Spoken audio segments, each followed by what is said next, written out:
can I tell you guys about the most complete contenders in the Western Conference right now? We already talked about one of them, the Oklahoma City Thunder, one of the only 3 teams in the West that are top 10 on offense, top 10 on defense. You mentioned the other, Justin, the Denver Nuggets, no surprise there. We can talk about them in depth, but I really want to talk about this third team, which is the Los Angeles Clippers. Mm-hmm.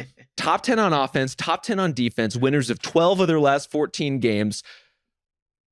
Am I crazy? Or are they really pulling this thing together in a way that they've demanded our respect, they've demanded our attention, and they look like a really complete team. Well, not just winners of 12 of 14. Every time Kawhi plays, they win. And so this is the same old conversation we've been having. They're 10-0, I believe, in the last 10 games that Kawhi plays. But then he all of a sudden misses, I think it was 4 games or whatever it was, under mysterious circumstances. No one knows what's going on. And we're all like, oh, maybe the season's over. Oh, wait, he's back. So as much as I believe, again, in the Clippers, it does not feel good to do so, Woz. I think the thing that's sort of changed my mind just a little bit about the Clippers is that James Harden is back to being good in isolation. That's kind of the ball game that's been the ball game for him his whole career. It's that he's been this incredible isolation guy, essentially since he got to the Rockets. And when he's been less effective in, individual playoff series, if, to point out just a specific, it's that he's not been able to crush people, crush switches, or crush his primary matchup in the isolation. And right now, he's looking pretty damn good, getting downhill. He's getting to the line. This level of James Harden with Kawhi Leonard relatively healthy, and the rest of what they got going on over there is something to behold. But again, it's got to matter against the best teams. Like, can James Harden be an isolation killer? I have my doubts, but that's what's been happening these past few weeks.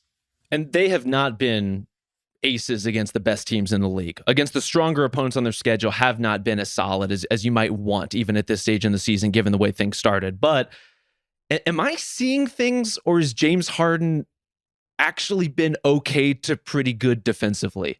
Am I imagining that? Because I'm not going to lie, I expected him to be just a dead weight burden on defense on this group in a way that would be hard for them to collectively cover for, right? There's no one signature Joel Embiid level rim protector behind him to erase mistakes. It has to be more of a group effort for the Clippers, but they've been able to triangulate matchups and coverages. And I think most importantly, Harden's effort level has actually been pretty good. And maybe that's ultimately the benefit of having him in this more modulated facilitating role, is not only do you get the more efficient ISO opportunities that Woz is talking about, where he doesn't have to force the issue as much, but he actually has some energy to try on defense. And even more important than that, he's using it to try on defense. Well, I think you hit the point there, which is that this team is so deep and has been for so many years that they're able to mask some of those deficiencies. They were able to kind of integrate him so seamlessly, in part because Harden hit another level, and I think is actually trying, which is always helpful. But also, like, you have guys like Norm Powell, who would start on half the teams in the league coming off the bench there. And just having him as a guy you could play 5 minutes or 20 is just such a luxury that being so rich, quite frankly, with Steve Ballmer provides. And like, I'm just marveling at various points of the depth where it's like Mason Plumlee comes back last night, doesn't play because like Daniel Tice has been okay enough that they don't have to play him. Mason Plumlee, a quality backup for a lot of teams in this league. And so there's just guys on top of guys. And like, when you can have Kawhi just miss 4 games and not miss a beat there, as long as he's coming back to complete the picture, like, this team is going to be good. Yeah, it feels like a good sign that the biggest hole you could poke in their rotation right now is that maybe their 8th guy isn't as great as you would like. But in terms of the top 7, they're pretty reliable. And the 8th guys, at least the 8th guy candidates they're playing right now, and Amir Coffey and Daniel Tice, those are solid, reliable players. They're not going to be absolute disasters out there. And so if you can have a really good starting lineup, if you can have the Russell Westbrook wild card in some of these matchups, and then you can plug and play with the veterans you do have in addition to Norm Powell, hard to argue with that kind of platform in terms of making an actual deep playoff run, again, assuming everybody, and Kawhi most of all, is healthy. Can we talk about the Suns? Only after we talk about Sure. the Nuggets. Okay, we can talk about the Nuggets first. Why do you want to talk about the Nuggets?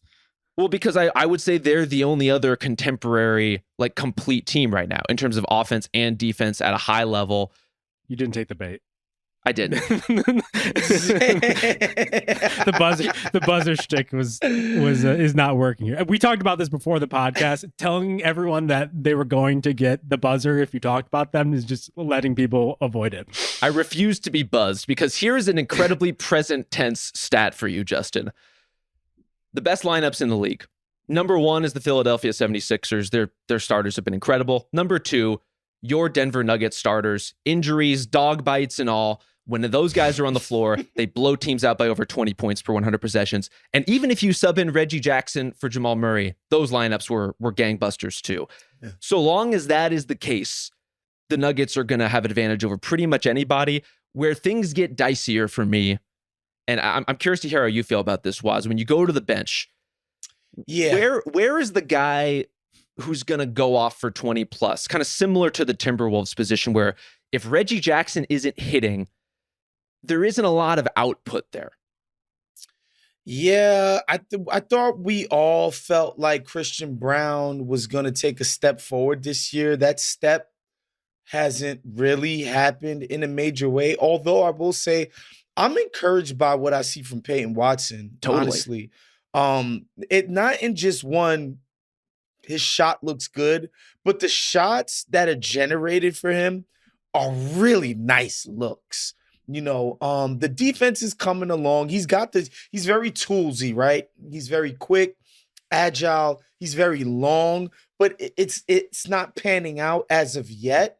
He's not like a really good defender as of yet, but I like the direction that it's going. And I could see him, sort of turning a couple of playoff games on his head by just making 4 threes in the game, right? Because he was completely wide open and, transition opportunities and stuff like that. Christian Braun has been a little bit disappointing, but yeah, the bench is where I'm like, and we knew this coming into the season that the bench wasn't going to be sort of a strong point. I'm still keeping my eye on that situation and monitoring it. But Peyton Watson, I've been encouraged, cautiously optimistic, if you will. I think the question is, considering how good the West is and how deep a lot of their competition is the bench going to matter more now than it did last year when they can get by with Jeff Green and obviously Bruce Brown hit another level in the playoffs? But it's like the Thunder are just like creating guys that most casual fans probably haven't heard of, and that guy's scoring like 10 out of nowhere. Like Wiggins comes off the bench the other night. I'm like, oh yeah, that guy's pretty good. And like Micic is someone I don't think people are really aware of. They just have guys on top of guys on top of guys where they could just shuffle through and get that added jolt that you guys are talking about, to the point where like I ultimately default to the Nuggets. And I guess you can give me a buzzer for that. Yeah, why do you do that? For that general insinuation. But it's also like the size combination without sacrificing offense. I'm looking up and down these teams that they're going to go against, and I don't even know who could even come close to that sort of just combination there. I guess the Lakers, if they swing the right trade in order to add some juice to the offense, but that's obviously a big if. And so for that reason, I default to the Nuggets. But there's going to be a lot of slogging going on if they are going to make it back to the finals. Yeah, I think more slogging than we have seen previously in certain playoff series that, again, will not be mentioned. But you can see in Peyton Watson, in Christian Braun, they may not be the traditional sixth man types, but those are impact players. I would say Christian Braun definitively, Peyton Watson prospectively, but we're starting to see it. You just wish like a Julian Strawther or someone like that was more consistent. Strawther is the one where I think a lot of people had some high hopes out of in Denver land, especially in the preseason, and it just hasn't panned out as of yet. Maybe he'll figure some things out and he'll look better going forward. And, again, we got to watch the buyout market because let's be real. Uncle Jeff Green was not some hotly sought-after free agent that ended up giving them quality minutes. Maybe they're able to get, the veteran buyout market, or maybe Booth is able to pull a rabbit out the hat at the deadline to get some level of veteran, reliability in there. and that'll get them right. So we'll see.